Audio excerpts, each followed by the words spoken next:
Salut les amis, bonne année, c'est une nouvelle année, 2014 est là, c'est incroyable, j'arrive pas à croire qu'on est déjà dans 2014. Oui, c'est vrai, je suis dans un nouveau appart pour la nouvelle année. Et j'ai décidé que cette année, je vais faire mon mieux pour vous, pour créer des meilleures vidéos YouTube. C'est juste depuis quelques jours que vous êtes plus de 5000 suiveurs sur ma chaîne YouTube, ce qui est incroyable pour moi. J'ai commencé à faire ça un peu juste pour le fun, juste parce que j'aime bien parler français et j'aime bien les différences entre les États-Unis et la France. Mais maintenant que je vois qu'il y a les gens qui sont vraiment intéressés dans ce que j'ai à dire, alors je vais faire mon mieux. Je vais faire mon mieux pour vous. Alors c'est pour ça que cette année, je vais commencer avec une vidéo sur les écoles aux États-Unis. On a la rentrée très bientôt, c'est même dans la semaine qui suit.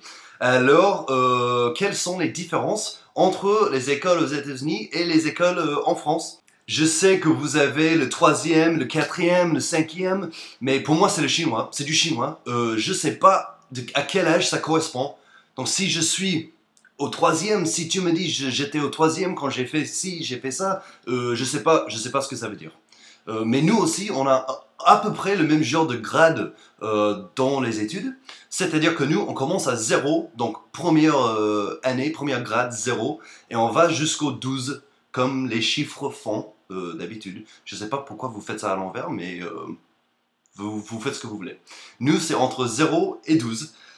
Donc, d'abord, il existe aux États-Unis deux genres d'écoles, publiques et privées, ce qui est un peu normal. Mais pour vous, c'est plus dans les universités, mais pour nous, c'est aussi dans les collèges, les lycées, toutes les écoles. Ça peut être soit public, soit privé. Et les différences, c'est, comme vous pouvez imaginer, une école publique est payée par l'État, par les taxes que nos parents payent l'État chaque année, et les écoles privées sont payées par les parents, par les individus. Sachant que dans une école privée, on peut imaginer, on peut payer plus de 10 000, 15 000 dollars par an chaque année.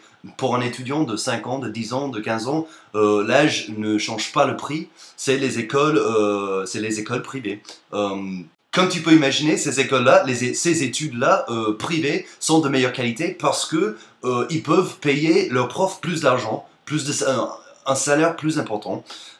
Et oui, j'ai fait toutes mes études dans les écoles publiques. Alors, je ne sais pas exactement comment ça marche dans les écoles privées. Tout ce que je sais, que c'est payant, c'est cher et c'est le luxe. C'est le luxe. Mais pour nos grades, premièrement, on va commencer dans le kindergarten. Donc, le kindergarten, pour nous, c'est le grade 0. C'est le début, c'est là où on commence. Et là, à 5 ans, ta mère te fout dans une école parce que tu commences à être chiant à la maison. Donc, tu as 5 ans, tu vas dans une école avec tous les autres gamins de 5 ans. T'apprends rien, sauf peut-être comment jouer avec les autres. Et encore, pas vraiment. Ensuite, après les kindergarten, on a elementary school. C'est ici qu'on enchaîne les grades de 1 à 5. Donc, on a 0 kindergarten et 1 à 5, c'est elementary school. Normalement, on a à peu près entre 5 et 10 ans. Et comme tu peux imaginer, c'est apprendre des choses de base, comme lire, écrire, être un bon membre de la société, etc. Et pour être honnête, je me souviens absolument pas de elementary school. J'étais trop petit, j'ai aucune mémoire de ce qui se passé. Tout ce que je sais, c'est que j'ai marché 20 minutes par jour pour aller à l'école. Après, on va rentrer dans le middle school, donc c'est les grades de 6 à 8, alors c'est l'équivalent du collège pour vous. On a entre 11 et 15 ans, et là, ça commence à être un peu plus sérieux. On devient des vrais emmerdeurs. Enfin, moi, je suis devenu un vrai emmerdeur. On va prendre le bus, le grand bus jaune pour aller à l'école tous les matins. On va jouer dans les équipes sportives de l'école. On va courir après les filles. On a notre premier casier où on peut ranger nos affaires, mais normalement ça finit en photo, miroir et jeux. Moi je pense même pas que j'ai mis mes livres dans mes casiers, je pense que c'était que pour mes vêtements et mes jeux. Après le middle school, c'est le high school.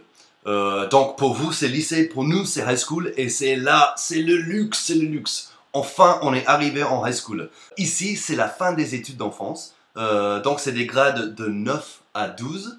On a à peu près entre 15 et 18-19 ans. Donc quand je dis moi je suis dans le 10e ou l'11e, ça veut dire que j'ai presque fini avec mes études. Donc c'est pour vous, j'imagine, 5e, 6e. Non. Ouais, si, c'est ça. Ouais, donc il faut savoir que les high schools sont très différents aux States, selon l'État. Je sais qu'il y a des high schools en Texas qui ont 3-4 000 étudiants. Et il y a les high schools en Louisiane qui ont 500 étudiants, 300 étudiants.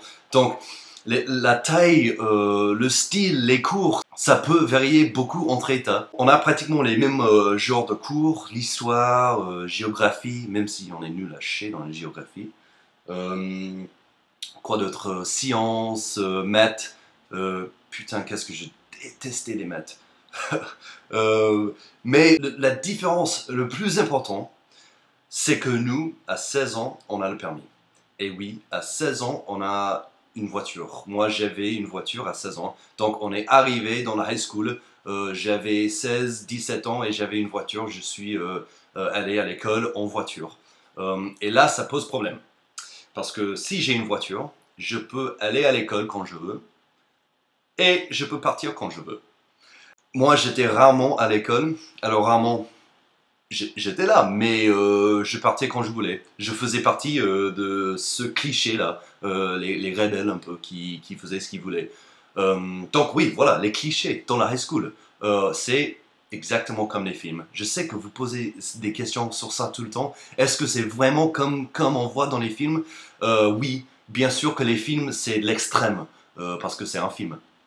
Mais c'est à peu près ça.